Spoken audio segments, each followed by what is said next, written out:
Ba-da-ba-dum-bum. Boom. Ba-da-ba-dum-bum. Boom. Ba-da-ba-dum-bum. Boom. Hello everyone, welcome to the stream.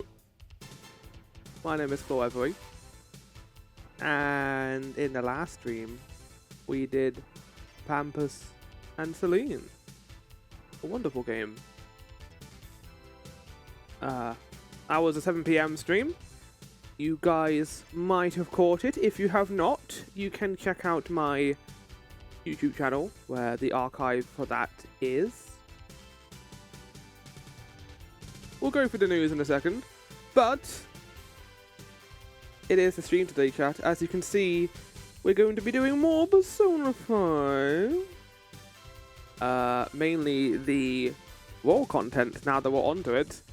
I'm currently desperately trying to finish off this game before the end of the year. I think we can probably achieve that, considering that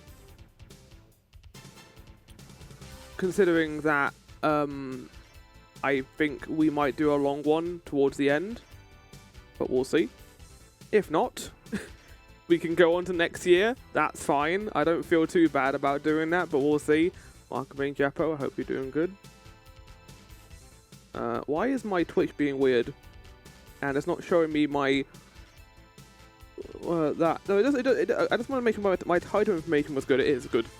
Right, the news, chat.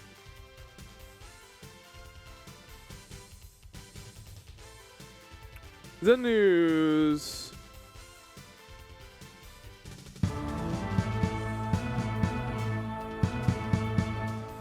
It is the 6th of December, 2025, the final month of the year.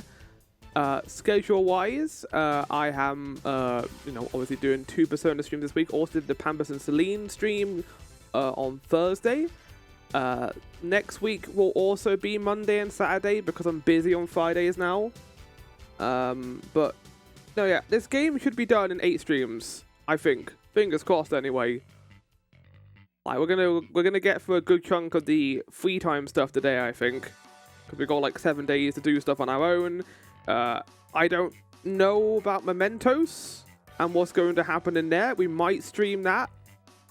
I know that Mementos is a thing in the raw content, so I guess we'll see. I mean, it has to be, because I've been told that you can complete side quests from the main game in this period, so you'd have to be able to go back to Mementos, which implies certain things that isn't good. There's also Pampas and Celine. Chat, if you haven't seen it, you should definitely watch me and Mel playing this game. It was very silly last time. I think the first stream we were chaotic gremlins and discovering the game, and I kept hitting Maelstrom with the fire ability. This stream, the chaos less so came from us, and it more so came from the game itself. Because as we found out, as I am theorizing currently, I'm pretty sure the single player of this game, it plays exactly like Portrait of Ruin, which is a Castlevania game where you can play as 2 characters, Charlotte and Jonathan, and each have their own playstyle. Because there are certain things that you can only achieve with Celine, and there are certain things you can only achieve with Pampas. For example, Celine can breathe underwater a lot longer than Pampas, which means that Pampas will basically die if he falls into a big body of water. And then Celine can't double jump. Literally did not get the ability to double jump. Meanwhile, this fucker over here in this thumbnail does have the ability to do that. And I'm like, but Flower, that's fine. Maybe you can teleport to the player and it'll all work out. Yeah, except for the fact that when you fight a boss that has attacks that can only be dodged by double jump, that's when you realize, oh, this game probably wasn't designed, like, everything wasn't thought through. I know it probably was designed, for multiplayer, but I didn't think everything through. Because, yeah, what the fuck, game? Maelstrom over here has like an entire arsenal of equipment, and all Celine has is a magic cloak that allows her to survive a bit when she's on low HP, and she can breathe underwater a bit longer. I guess the fireball was good. I do quite like the fireball. And now I've got a longer wand reach as well, which is nice. Chat, Metroid Prime 4, I have done the first part of this. It released yesterday. I was going to release it on Thursday, but unfortunately it processed weirdly.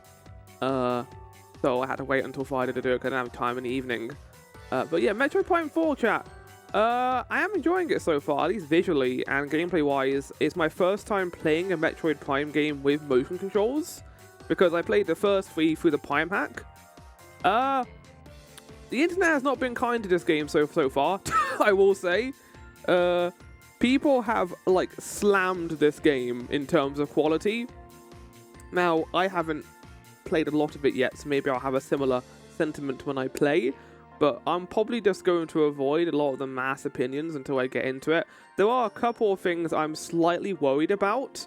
If my fears are revealed and shown in the game, then yes, there will be complaints.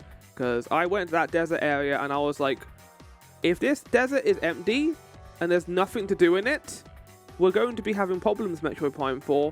Because why have it in here if it's not going to be anything? Alongside that, the obvious issue of, I don't mind having a talkative side character.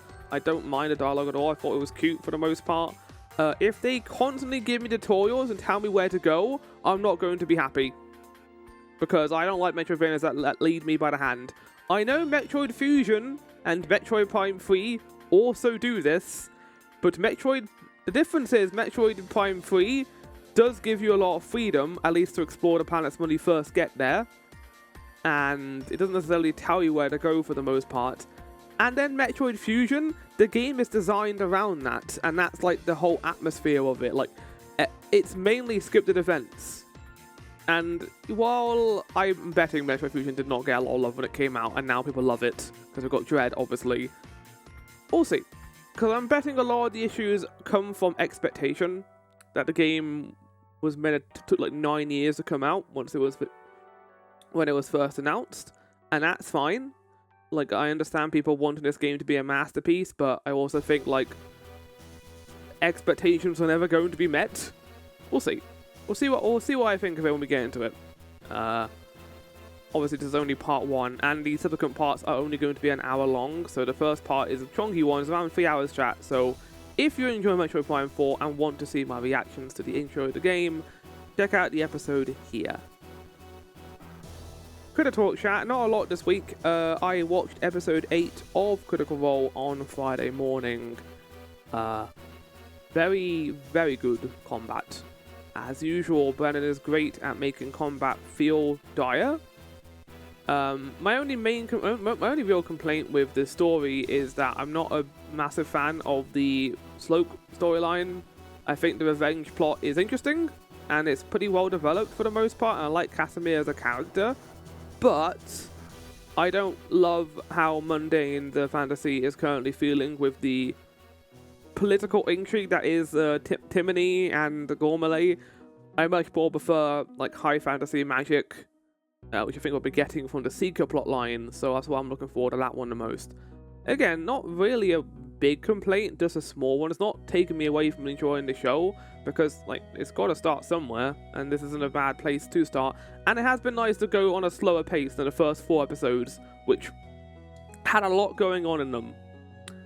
And I've enjoyed that kind of calm. Also, I'm pretty sure we're getting more than 4 episodes with the soldiers, because we're not done the storyline yet. We still got to find Sid. So I'm hoping we get that, and then we get to see the other tables. I'm guessing we'll probably get 2 more episodes with the soldiers, I think, at max. And then we'll be cutting to the Seekers, or the Schemers, it depends. I guess it will be determined by scheduling. In terms of what I'm currently playing, chat, I am currently going through Trails in the Sky. As you know, I have now reached the 3rd chapter. I have reached the Augment capital of Zeiss. I'm enjoying the Augment stuff so far, although I will say the only real complaint I've got with the Augment plotline is that it's cool getting to see Joshua and Estelle's reactions to all like the modern technology that we have in our world, like escalators and lifts, but then it does like showing a conveyor belt, and it shows it in the most mundane way possible. I feel like it would have been far more interesting if you saw like Estelle and Joshua have reactions to it rather than it being explained. Like, we know what a conveyor belt is, game. Like, I know what an escalator is. I don't need to be explained what this is. I guess it's showing the capabilities of technology in the world, which the game has been pretty good at so far. It's been good at the world building and developing different parts of the world. I think Chapter 2 was really good at giving you a look into the political side of things, showing off the academy, tourism, the state of like stock in the world. It's a lot more focused than I thought it was going to be, like compared to like a Xenoblade, which does have world building in it, but that kind of takes a backseat to the characters and the story. I kind of like it though; it's different, and that's what's keeping me going for the most part, because I think Estelle and Joshua are endearing characters, and I like seeing them do stuff.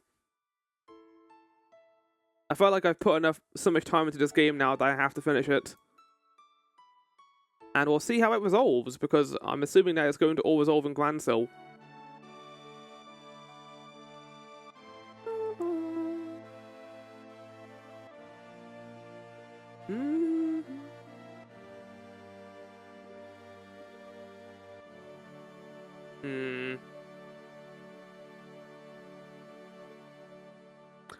I don't know what this game is, chat. It's definitely a Vampire Survivors like. Brotato. Yeah. Vampire Survivors. Showgirls.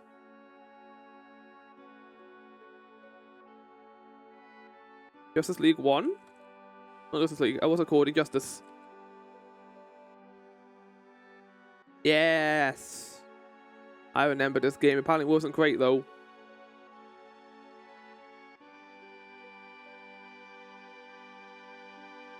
Ki Adi Mundi sounds like a Star Wars thing.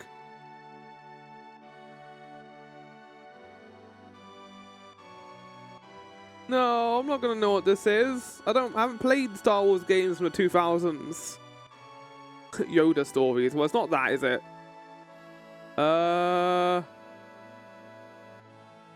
I don't know. Battlefront 2? Oh, right, yeah, it's like a really old Battlefront game, isn't it? Oh, Lena, I believe this game is called. Lena? It's not Lena. What's it called? Spirits. Kenna, not Lena. I was close. I saw Tom play this. It was a very artsy game, but I remember it didn't have much substance to it outside of that. And it then showed Ori, so that makes sense.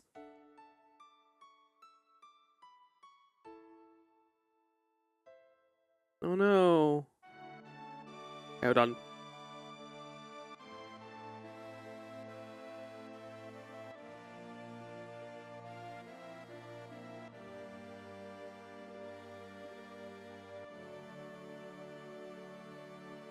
Right, chat. We're going to do the intro, and then we're going to get into this game. Enjoy the intro, chat. I will see you guys after it.